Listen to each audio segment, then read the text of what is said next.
Person from political science 12th class के chapter first में पहले हम पुराने वीडियो में पढ़ा था न्याय के बारे में।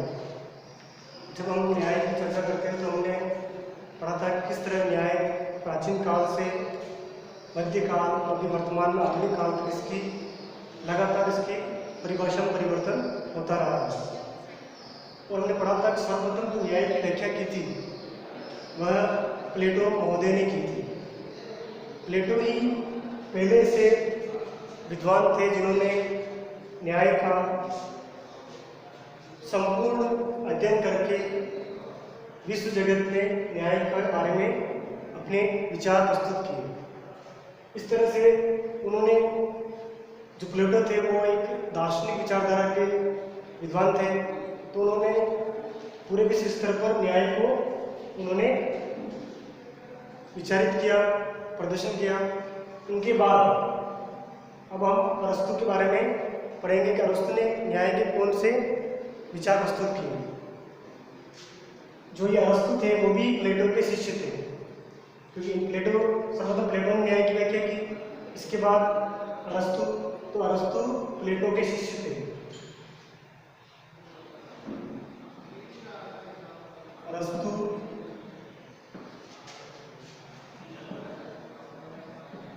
प्लेटो के शिष्य थे।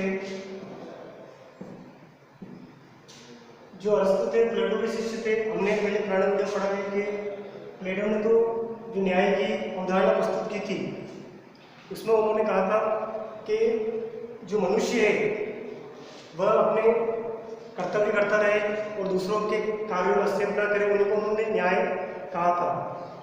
लेकिन जो शिष्य थे अरस्तु, उन्होंने अलग ही परिभाषा प्रस्तुत की है। प्लेटो ने तो न्याय को एक मानव का सद्गुण माना है, यानी एक नैतिक आदर्श उन्होंने बताया है। लेकिन अरस्तु ने इसके विपरीत, प्लेटो के न्याय संबंधी विचार के विपरीत उन्होंने अपना अलग से विचार दिया है। अरस्तु कहते हैं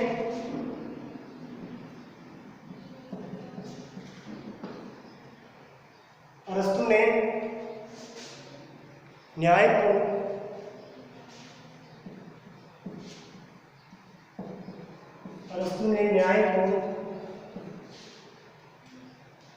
मानवीय संबंधों का नियमन बताया है।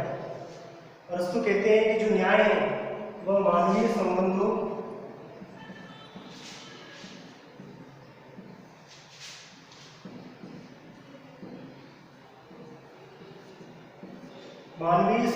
का नियमन है।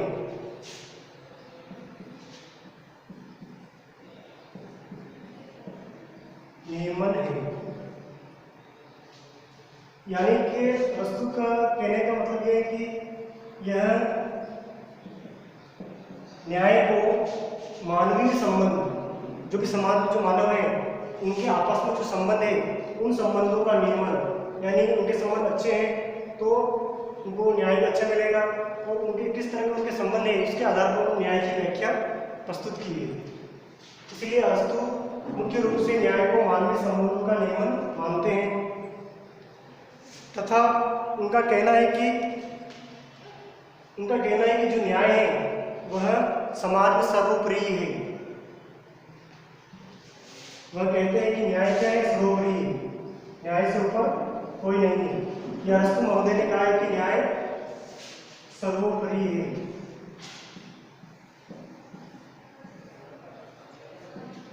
सर्वोपरि है, न्याय से बढ़कर कोई भी नहीं है। चाहे कोई व्यक्ति हो, चाहे राजा हो या कोई गरीब व्यक्ति हो, उसने कोई अपराध किया है तो उसको सजा मिलेगी, और जो सही व्यक्ति उसको न्याय मिलेगा।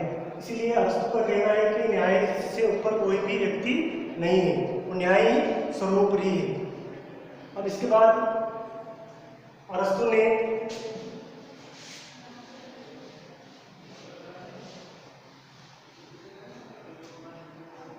ने न्याय के दो रूप बताए हैं।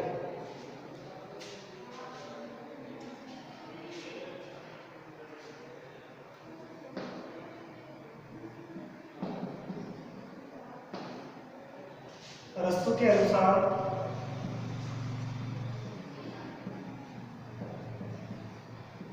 न्याय के दो रूप हैं।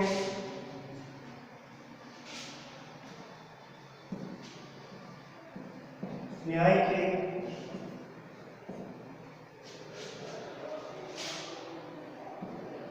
दो रूप बताए हैं।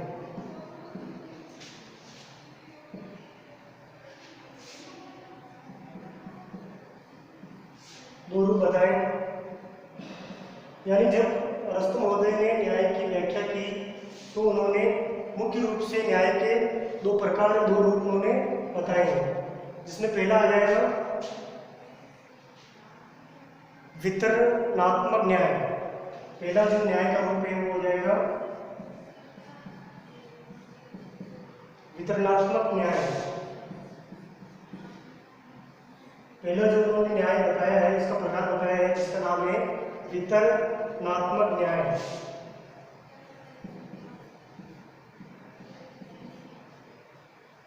अरस्तु महोदय ने न्याय के दो मुख्य रूप बताए हैं।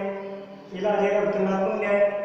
अब देखिए, जैसे इसका नाम से इसका निकल रहा है वितरणात्मक, यानी वितरण करना, फैलाना, न्याय को फैलाना।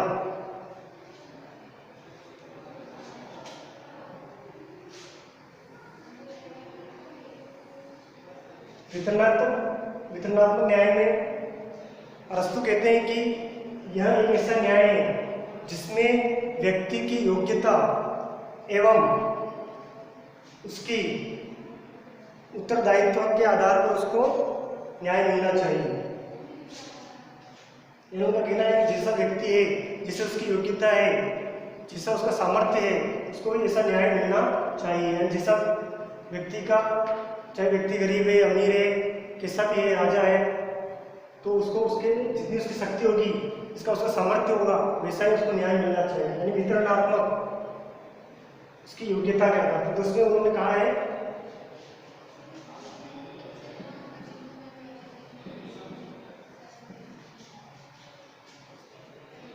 अरस्तु कहते हैं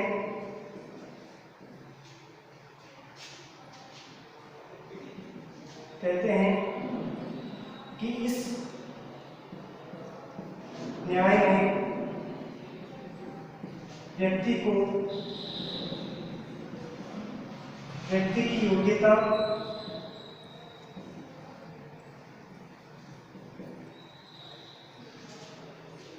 और सामर्थ्य, जैसा व्यक्ति की योग्यता है, जिससे उसकी एबिलिटी है, वो सामर्थ्य है, उसके आधार पर उसको न्याय मिलना चाहिए। इसलिए इसको वितरणात्मक न्याय कहा गया है।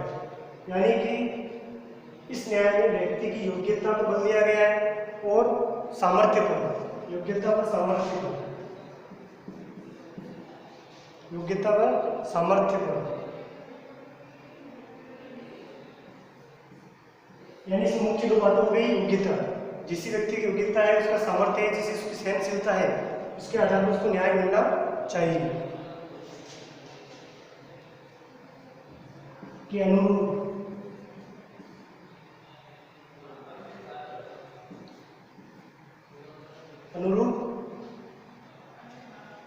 इस न्याय, अरस्तु कहते हैं कि इस न्याय में व्यक्ति की योग्यता व सामर्थ्य के अनुसार के अनुरूप न्याय मिलना चाहिए।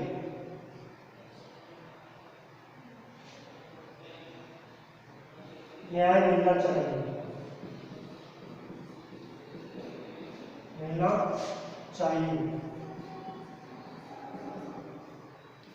यानी उनका कहना है कि जैसा व्यक्ति होगा, यदि वह राजा है तो उसको उसकी योग्यता के अनुसार और उसके सामर्थ्य के अनुसार उसको न्याय मिलना चाहिए। इसलिए इसको वितरणात्मक न्याय कहा गया है।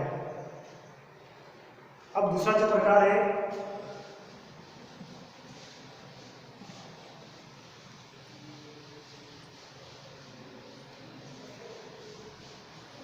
फिर इसी के अंदर जो फर्स्ट हमने पढ़ा है वितरणात्मक न्याय, दूसरा आ जाएगा सुधारात्मक न्याय।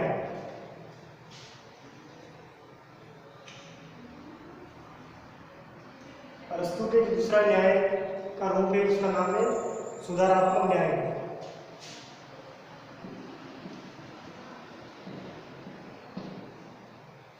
सुधारात्मक न्याय।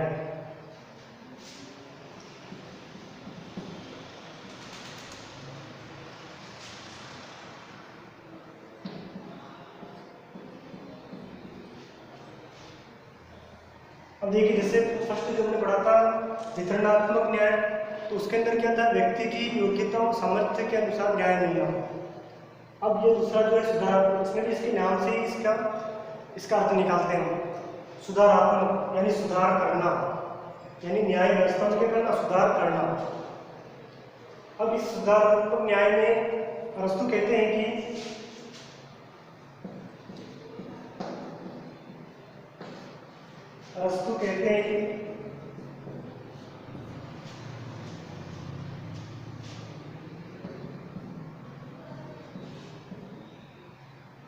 कहते हैं कि व्यक्ति को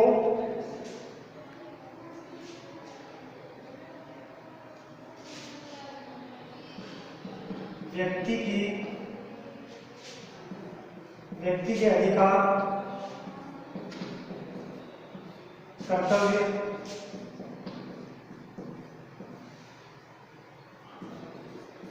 अरस्तु महोदय कहते हैं कि व्यक्ति के जो अधिकार हैं, कर्तव्य हैं की रक्षा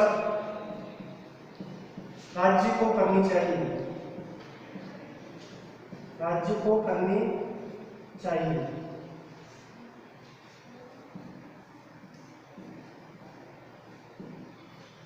यानी अरस्तु महोदय का ये कहने का मतलब है कि जो व्यक्ति हैं, उस राज्य के जो निवासी हैं, नागरिक हैं, उनके अधिकार व कर्तव्य रक्षा कौन करेगा, वह राज्य करेगा। क्योंकि राज्य का ये कर्तव्य है कि जो उस क्षेत्र में निवास करने वाले उसके नागरिक हैं, उनके वह क्या करें, उनके अधिकारों की, कर्तव्यों की रक्षा करें। यदि कोई व्यक्ति दूसरे व्यक्ति के अधिकार और कर्तव्यों का हनन करता है या उनका उल्लंघन करता है, उन अधिकार कर्तव्यों को तोड़ने का प्रयास करता है, तो उसको सुधारने का काम कौन करेंगे, सुधारात्मक न्याय करेंगे। इस तरह से इसमें हमने देखा है कि राज्य का यह कर्तव्य, उत्तरदायित्व है कि वह नागरिकों के अधिकारों और कर्तव्यों की रक्षा करे।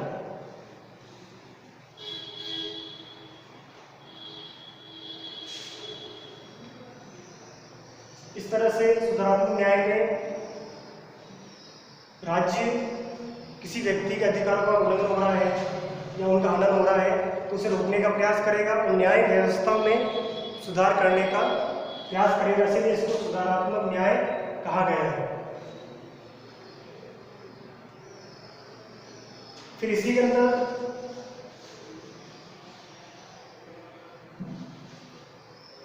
इसी सुधारात्मक न्याय व्यवस्था में अरस्तु महोदय ने व्यक्ति के सम्मान,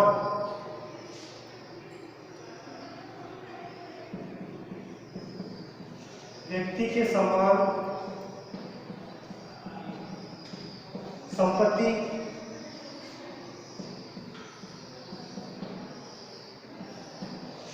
व जीवन,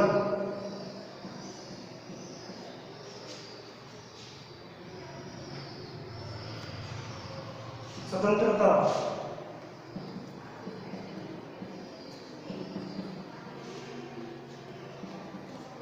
की रक्षा करने की बात कहते हैं। यानी उनका कहना है कि सुधारात्मक न्याय व्यवस्था में राज्य का यह उत्तरदायित्व है कि वह व्यक्ति या उस राज्य के जो नागरिक हैं, उन नागरिकों का सम्मान करें, उनकी संपत्ति की रक्षा करें, उनके जीवन की भी रक्षा करें और स्वतंत्रता मिले। जो भी उस राज्य के जो निवासी हैं, नागरिक हैं, व्यक्ति हैं, उनकी स्वतंत्रता के ऊपर कोई भी आँच ना आए और उनकी रक्षा करें। इस तरह से यह 3-4 पॉइंट है। इसमें सम्मान, संपत्ति, जीवन और स्वतंत्रता की रक्षा करने का उत्तरदायित्व राज्य का है। इसीलिए राज्य ही क्या करेगा, अपने क्षेत्र में सुधारात्मक प्रयास करेगा। यदि कोई व्यक्ति गलत कार्य कर रहा है, अनैतिक कार्य कर रहा है, तो उसको अपराध घोषित करके उसको सजा देने का काम राज्य ही करेगा। इस तरह से राज्य का उत्तरदायित्व है कि वह अपने क्षेत्र में निवास करने वाले व्यक्ति, नागरिक का वह क्या करे, उनके सम्मान बनाए रखे, उनकी संपत्ति और जीवन और स्वतंत्रता की रक्षा करें और उनके यदि कोई उनके साथ कोई अत्याचार होता है तो उसको न्याय देने का काम राज्य का होता है।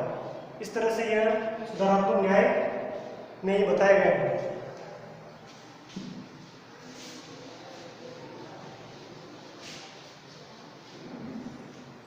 इस तरह से ये अरस्तु के न्याय संबंधी विचार थे। अब इसके बाद हम मध्यकालीन जो विचारक हैं न्याय के, उनके बारे में पढ़ेंगे।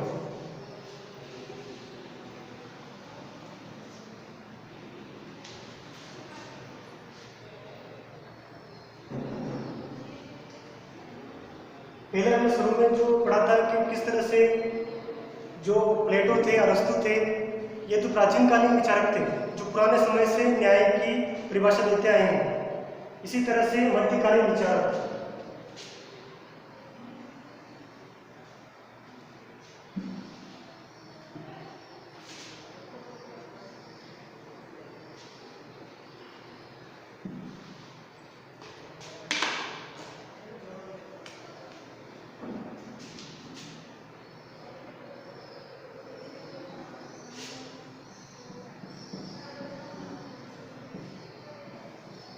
मध्यकालीन विचार,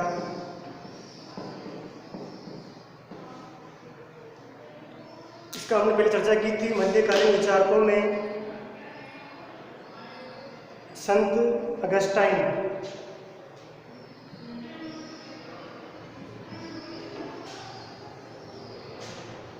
ये हमने पढ़ा पहले कि किस तरह से जिस समय परिवर्तन होता रहा। प्राचीन काल में न्याय की अलग परिभाषा थी, उसके अलग अलग सिद्धांत थे, अलग विचारक थे। लेकिन जब मध्यकाल आया तो उस समय भी अलग अलग विचारक हुए। मध्यकाल में मुख्य रूप से दो विचारक थे। पहला जो विचारक है इसमें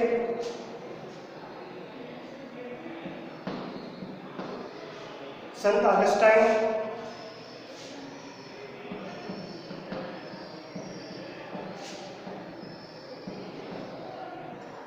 देखिए इसमें क्या है कि मध्यकालीन विचारकों में क्या था, उस समय जो राज्य था उस राज्य पर ईसाई धर्म का प्रभाव था। और ईसाई धर्म के अंदर भी जो चर्च थे, जो ईसाई धर्म के पूजा स्थल थे, चर्च का ज़्यादा प्रभाव था। तो जो राजा थे, राज्य के शासक, राजा के ऊपर चर्च का प्रभाव था। और चर्च में जो पादरी थे, संत यानी पादरी, ईसाई धर्म के संत होते हैं उनको पादरी कहते हैं। तो उन्होंने ही, उनका ज़्यादा प्रभाव था और उन्होंने अपने विचार प्रस्तुत किए। तो उसमें संत अगस्टाइन मुख्य विचारक माने जाते हैं। इन्होंने न्याय के संबंध में उस समय उन्होंने अपना सिद्धांत दिया था, जिसको ईश्वरीय राज्य का सिद्धांत कहते हैं।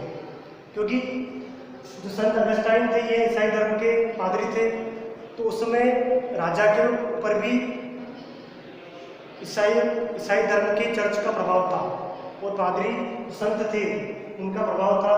तो इसीलिए जो राजा, जो पादरी धर्मगुरु उनको कहते, राजा को, वो उनको मानना होता था।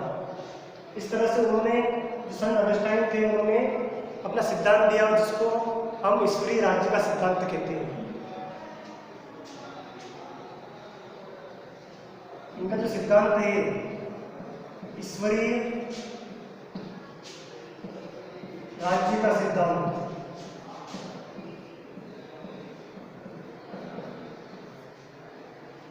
क्योंकि उस समय धर्म राज्य पर हावी था। धर्म के जो प्रमुख थे, संत थे, पादरी थे, जो वो कहते राजा को, वो राजा करता था बिना सोचे समझे। इस तरह से संत अगस्टाइन ने ईश्वरीय राज्य का सिद्धांत दिया था, जो न्याय व्यवस्था में सर्वोपरि माना जाता है। उन्होंने कहा था कि जो राजा है वह क्या है, ईश्वर का प्रतिनिधि है। यानी एक तरह से राजा को क्या माना गया, ईश्वर का प्रतिनिधि माना गया। यही लोग बिना सोचे समझे राजा ने जो कह दिया है, चाहे वो गलत है सही है, उसको लोग और उस राज्य की जनता को मानना होता। इस तरह से संत अगस्टाइन ने ईश्वरीय राज्य का सिद्धांत दिया। इस सिद्धांत में उन्होंने कहा कि जिस राज्य में ईश्वरीय सिद्धांत नहीं है, वह राज्य क्या है, बिल्कुल बेकार है। वह राज्य किसी भी नागरिक के रहने के लिए लायक नहीं है। और इन्होंने संत अगस्टाइन ने पुस्तक लिखी थी। इस पुस्तक का नाम था द सिटी ऑफ गोल्ड।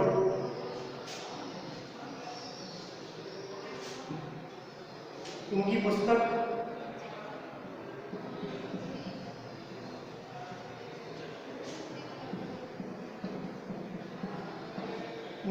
का नाम है the city of gold. The city of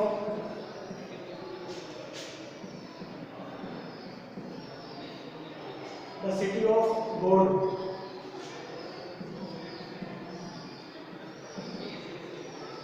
the city of gold इन्होंने एक पुस्तक लिखी थी। इसी पुस्तक में इन्होंने अपने ईश्वरीय राज्य का सिद्धांत दिया था।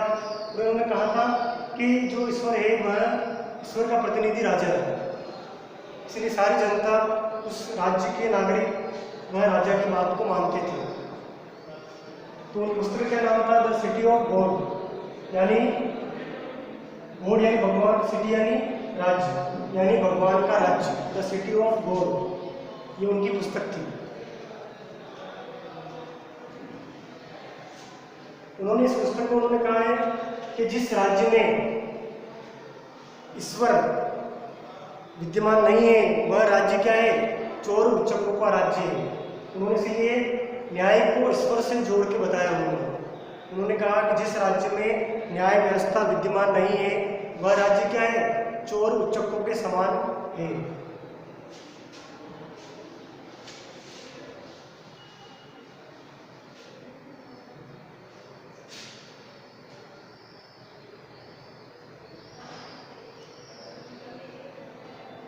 संत अगस्टाइन कहते हैं कि जो ईश्वर के द्वारा दिए गए जो हमारे कर्तव्य हैं हमें उनकी पालना करना ही क्या कहा गया है, न्याय कहा गया है।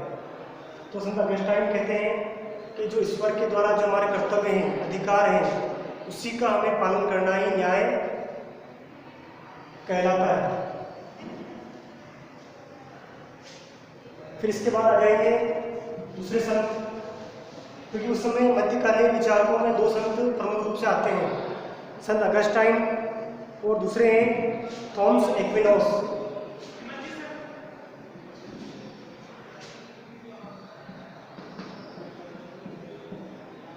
थॉमस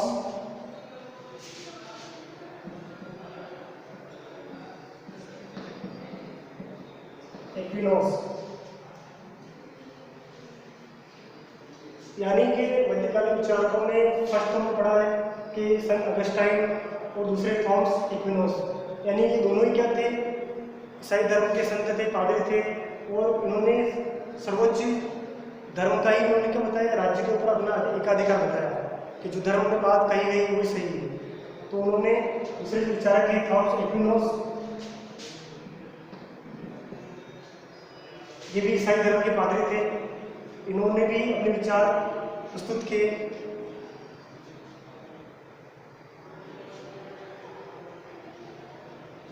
इनका कहना है कि कानून और न्याय को एक दूसरे का परस्पर संबंधित बताते थे। इनका मानना है इन्होंने न्याय को कानून से जोड़कर बताया।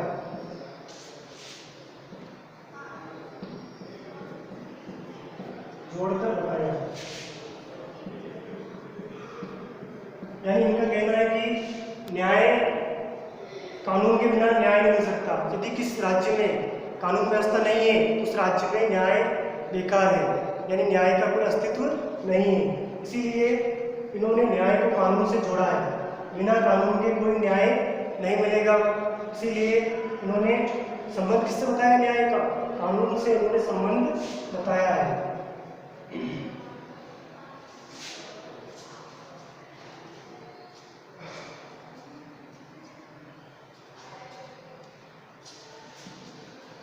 थॉमस एक्विनोस कहते हैं कि न्याय एक व्यवस्थित और सुनियोजित एक ऐसी व्यवस्था है जिससे ही लोगों का जीवन सरलता से वह अपना जीवन निर्वाह कर सकते हैं और अपना जीवन जी सकते हैं। बिना कानून के, न्याय के कोई भी व्यक्ति का जीवन अस्तित्व नहीं रहेगा।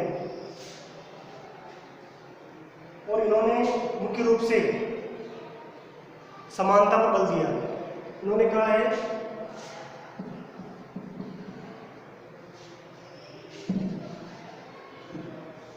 इनका जो विचार है उसमें समानता प्रतिबल दिया है,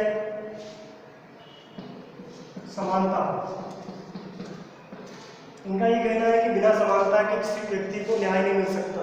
तो इन्होंने अपने न्याय के विचार में समानता पर मुख्य रूप से जोर दिया है और इन्होंने समानता के आधार पर ही न्याय का परिभाषित किया है। समानता के आधार पर न्याय मिलना चाहिए।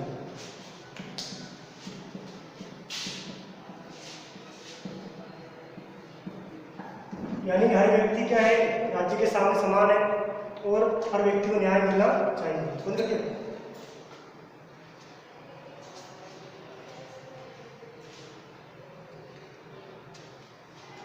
मैंने बंद कर दिया।